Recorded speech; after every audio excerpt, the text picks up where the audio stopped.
Camera দেখতেই ছুটছে এক পুলিশ কর্মী, আর এই ভিডিও জনসমক্ষে আসতে রীতিমতন শোরগোল পড়েছে দক্ষিণ দিনাজপুর জেলা জুড়ে। হৃষ্টপুষ্ট চেহারার এক পুলিশ কর্মী রুদ্ধশ্বাসে ছুটছে, পেছনে ক্যামেরা ও বোম নিয়ে ছুটছেন সাংবাদিকরা। কলকাতা পুলিশে কর্তব্যরত এএসআই অরূপ দত্তের বাড়ি দক্ষিণ দিনাজপুর জেলার বালুরঘাট ব্লকের বাদামাইলে, যেখানে সকাল থেকেই প্রতিবেশীদের ভিড়।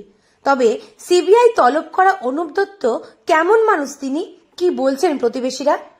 গতকাল টিভিতে অনুপ দত্তকে দৌড়াতে দেখে কার্যত হতবাক তার পরিবারের আত্মীয় থেকে শুরু করে প্রতিবেশীরা। যোগাযোগ হয়েছিল এই ব্যাপারে কিছু অনেক, যেমন নর্মাল প্রশ্ন জিজ্ঞেস হয়, কারণ ওনার শরীর ভালো না, ওনার হাই প্রেশার সুগার সব আছে।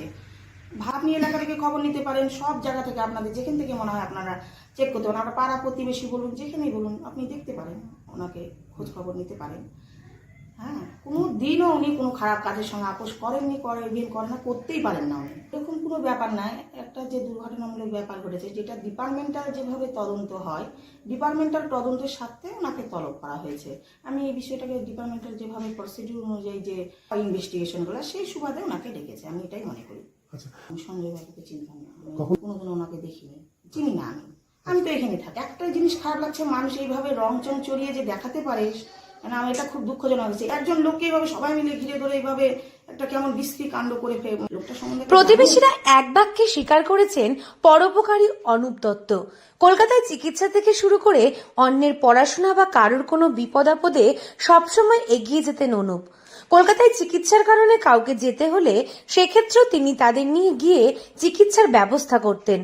গ্রামে পরোপকারী বলে পরিচিত অনুপ দত্ত কোনো খারাপ কাজের সঙ্গে যুক্ত থাকতে পারেন না, এমনটাই দাবি করছেন অনুপ দত্তের প্রতিবেশী সহ তার পরিবার।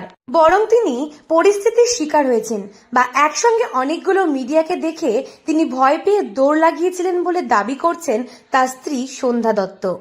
অনুপ দত্তর সঙ্গে সঞ্জয় রায় যে এখানে এসেছিল, আমরা তার প্রমাণ আছে। এখানে সঞ্জয় আসছে 2-3 বার, তার ভাগনার বিয়ের মধ্যেও আসছিল। আবার এইখানে ক্লাবে মদ মাংস খাওয়া হয়, সেখানে গন্ডগোল করে গেছে সঞ্জয়, সেটারও প্রমাণ আছে। হ্যাঁ, এই যে সঞ্জয় যেমন, অনুপ দত্ত সেই রকমই লোক। আমরা গ্রামবাসী হিসাবে অনুপ দত্তকে ভালো চোখে আমরা দেখি না। এইখানে প্রত্যেকবার ভোটের মধ্যে এসে ভোটে গ্রামে প্রভাবিত করে লোকজনকে, বুথের মধ্যে এসে লোকজনকে লাইনে প্রভাবিত করে, তার প্রমাণ আছে আমাদের কাছে। হ্যাঁ, তো এ খুব সুবিধাজনক লোক নয়। এর আরজিকরের ব্যাপারে যে সিবিআই ডাকছে, এর যেন খুব কঠোর শাস্তি হয়, এটাই আমরা গ্রামবাসী হিসাবে চাই। প্রসঙ্গত, আরজিকর কাণ্ডের সঙ্গে যুক্ত থাকার অভিযোগে এখনো পর্যন্ত সিভিক ভলেন্টিয়ার সঞ্জয় রায়কে গ্রেপ্তার করা হয়েছে। তবে সঞ্জয়ের এই ঘটনার সঙ্গে কতটা যুক্ত কিংবা এই ঘটনায় আর কারা কারা জড়িত থাকতে পারে, সেই সমস্ত বিষয়গুলি নিয়ে ইতিমধ্যেই সিবিআই কোর্টের নির্দেশে তদন্ত শুরু করেছে। সেই তদন্ত শুরু করতেই নাম উঠে আসে কলকাতা পুলিশের এএসআই অনুপ দত্তের নাম। কিন্তু কোন অদৃশ্য হাতের বলে এত প্রতিপত্তি ছিল সঞ্জয়ের, সবটা খুঁজে বার করতেই মরিয়া সিবিআই। গতকাল পুলিশ কর্মী অনুপ দত্তকে সিজিও কমপ্লেক্সে ডেকে পাঠান সিবিআই। দফতর থেকে বেরোতেই সঞ্জয়ের নাম শুনতেই দৌড়ে পালান তিনি। তবে তার সেই দৌড়ের ভিডিও এখন রীতিমতন হাসির খোরাক। লোকটা খুব ভালো, উনি তো কলকাতায় থাকেন, এইটুকুই তো জানি, তা বলতে পারবো না স্যার।